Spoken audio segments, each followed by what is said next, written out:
இன்று பொங்கல் விழாவை தமிழர்கள் விமர்சையா கொண்டாடிட்டு வராங்க. அண்ட் அதே சமயம் சினிமா நட்சத்திரங்கள் வீட்ல பொங்கல் வைக்கிற போட்டோஸ் அண்ட் வீடியோஸும் வெளியிட்டு வராங்க. இதை தொடர்ந்து தான் சூப்பர் ஸ்டார் ரஜினிகாந்த் வீட்டில் கூட ரசிகர்கள் அவரை பார்க்கறதுக்காக ஆவலா காத்துட்டு இருந்தாங்க.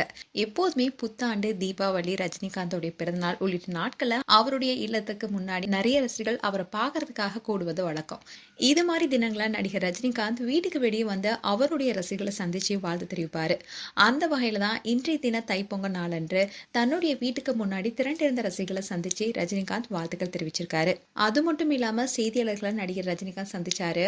அப்போ அவர் என்ன சொன்னார்னா, அனைவருக்கும் பொங்கல் நல்வாழ்த்துக்கள். குறிப்பா இந்த பொங்கல் விவசாயிகளுக்கான பொங்கல். விவசாயிகள் நமது நாட்டின் முதுகெலும்பு. அவங்க சந்தோஷமா மகிழ்ச்சியா இருந்தாதான் மற்றவங்களும் சந்தோஷமா இருக்க முடியும்னு தெரிவிச்சிருக்காரு. இப்படி இருக்க சூழல அவருடைய குடும்பத்துடன் சேர்ந்து பொங்கல் விழாவை சிறப்பா கொண்டாடி இருக்காங்க. தன்னுடைய மகள்கள், மருமகன், பேரன்களுடன் ரஜினி குடும்பமா சேர்ந்து வீட்டுல பொங்கல் வச்சு கொண்டாடி இருக்காரு. பொங்கல் பொங்கும் போது பிளேட்ல ஸ்பூனால தட்டி ரஜினி அண்ட் மொத்த குடும்பமே மகிழ்ச்சியை வெளிப்படுத்தியிருக்காங்க. இந்த வீடியோ இப்போ சோஷியல் மீடியால வைரலாயிட்டு வருது. மேலும் இது போன்ற வீடியோஸை பார்க்க நியூஸ் தமிழ் கிட்ஸ் சேனலை சப்ஸ்கிரைப் பண்ணுங்க. மறக்காம நோட்டிஃபிகேஷன் பட்டனை கிளிக் பண்ணுங்க.